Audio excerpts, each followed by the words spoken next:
Watch Wembanyama here. He catches above the break with a defender already in his space. He turns the corner, meets a second body and finishes through traffic. Now watch Oklahoma City. The ball is picked up near half court before the offense is organized. The defender stays attached and the first action starts under pressure. Different series, same idea. Make every possession uncomfortable. Most of this is legal. Most of it never gets a whistle, but it changes rhythm. And in the 2026 playoffs, it was everywhere. Look at Oklahoma City picking up the ball before the offense is organized. Look at Minnesota fighting Wemby before he can catch it. Look at guards crashing into screens, bigs meeting drives with their chest, and wings refusing to concede a clean rebound. This video is not asking whether the NBA became more violent. It is asking whether defense has been given enough contact to disrupt rhythm again. The answer, I think, is yes. Physicality is not just a hard foul. It is denying a catch, riding a drive without opening your hips, absorbing a screen, winning the second jump and making the next pass arrive half a second late. And no, hand checking has not returned. The rulebook still says a defender cannot reroute a ball handler with an arm or body check. What has moved is the practical line between marginal contact and contact that earns a whistle. So here is the claim with two limits. First, this started before Wembanyama became the center of the playoffs. He did not create a league policy. He became the perfect stress test for it.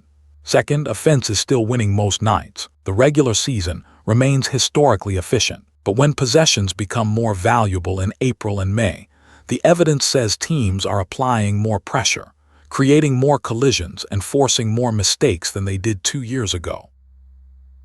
Start with the 2024 playoffs, the low point in this 5-year sample. A team averaged 8 steals, 0 turnovers, and collected 3% of its available offensive rebounds. 2 postseasons later, those numbers were 3 steals, 9 turnovers, and a 4% offensive rebound rate. Those are not measurements of toughness. They are measurements of possessions becoming harder to keep and easier to extend through contact. From 2024 to 2026, playoff steals per team game rose about 22%. Turnovers rose about 15%. Offensive rebound share rose about 11%. At the same time, offensive rating slipped from 112.6 to 111.2, even though pace increased. One postseason can be noisy. 2 straight years of aligned possession indicators are not a final verdict, but they are enough to demand an explanation. Notice what did not happen. Whistles did not simply disappear. Team fouls climbed from 23 per playoff game in 2024 to 22.6 in 2026, and free throw attempts climbed from 21.7 to 25.6. More physical basketball can produce more no calls around marginal contact and more whistles when defenders cross the line. That is why foul totals alone cannot answer the question. We need to know whether the league intended to move the line. In April of 2024, after foul calls dropped by roughly 2 per team per game, Adam Silver admitted there had been an adjustment. He said the league believed offensive players had too much advantage, sometimes using themselves as projectiles or hunting for fouls. The change was a point of emphasis, not a new rule. Silver's conclusion was direct. The result was a better game because fans wanted great offense and players who were still allowed to defend. 9 months later in Paris, Silver made the direction even clearer. He said the 90s had become too physical, but the league may have swung too far the other way. So it made adjustments to let defenses be a little more physical. Fans responded positively. That is the cleanest answer to the headline. The NBA is not restoring the old hand check era. It is deliberately moving a few inches back toward balance.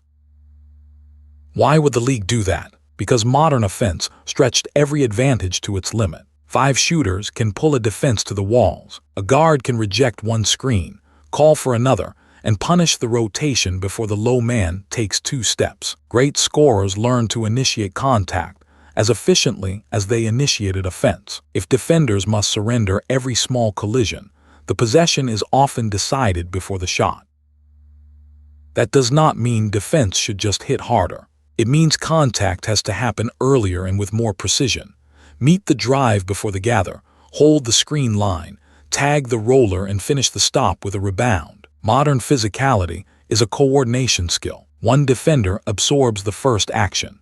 A second moves the next pass. A third cleans up the miss. The best defenses do it without losing their spacing or fouling themselves out of the game.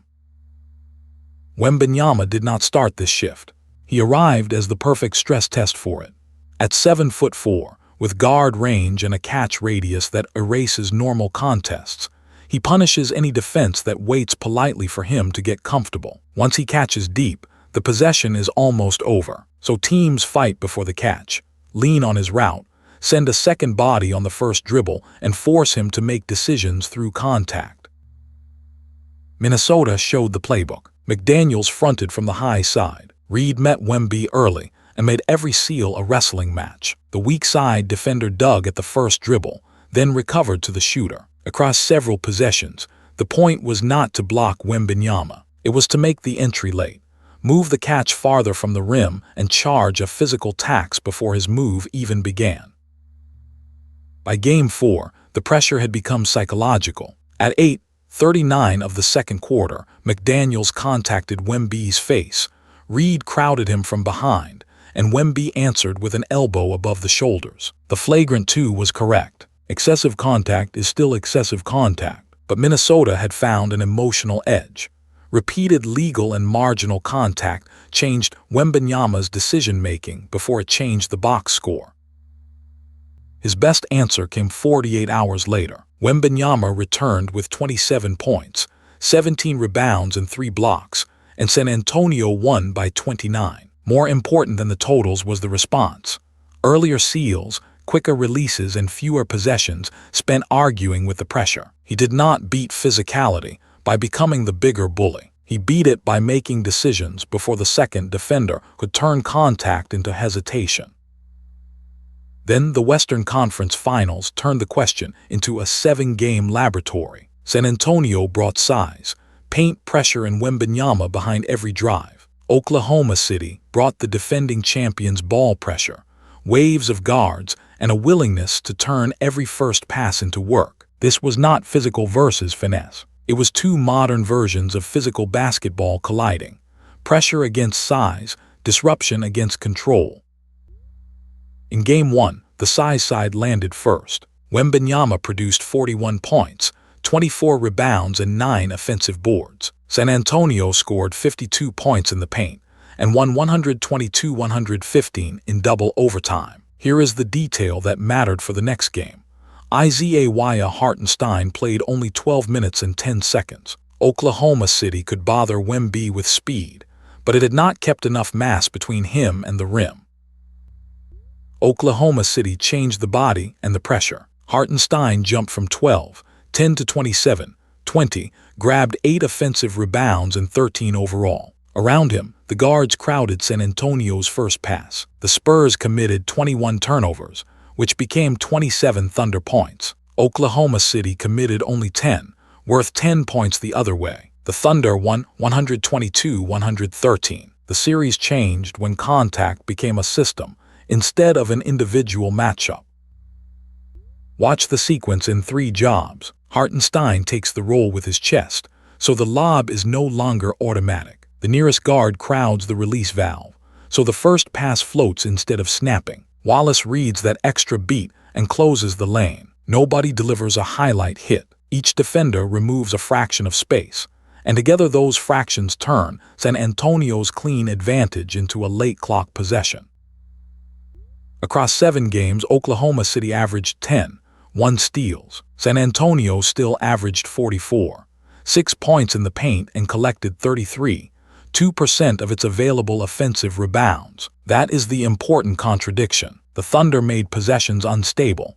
The Spurs made the paint physically expensive. Both styles were physical. In the modern NBA, physicality is not one giant center or one aggressive guard. It is reaching your spot without destroying the spacing around you.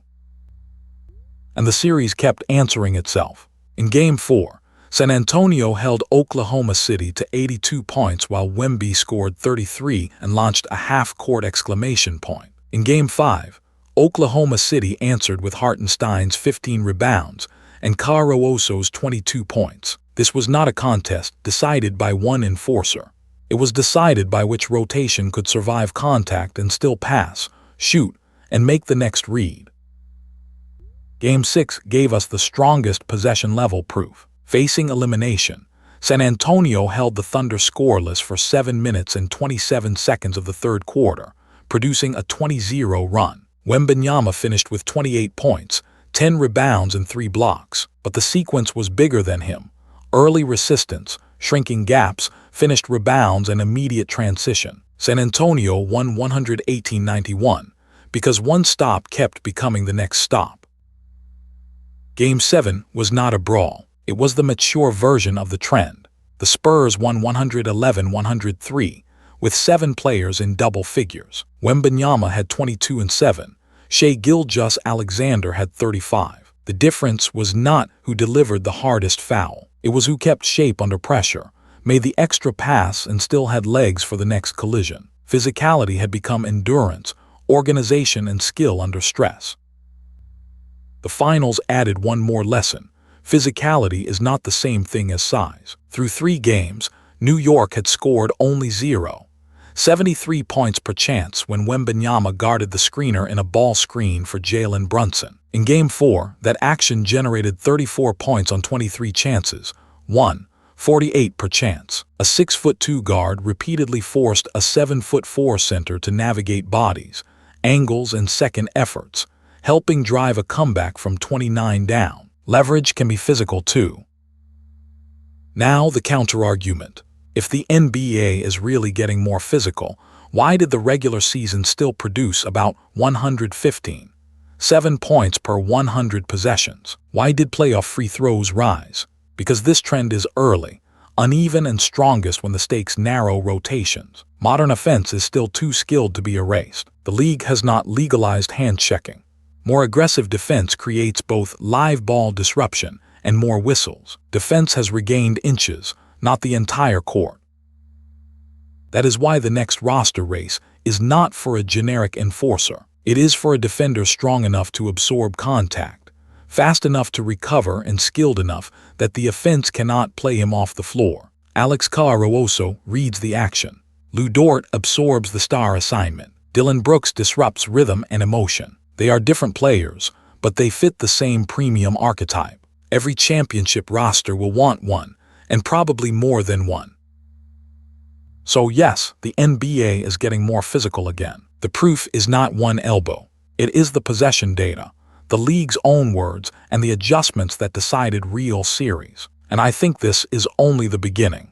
As offenses get bigger and more spaced, teams and the league will keep searching for legal resistance. We will see more contact, and defenders who can survive it will become more valuable. The NBA is not going backward. Defense is being given room to catch up.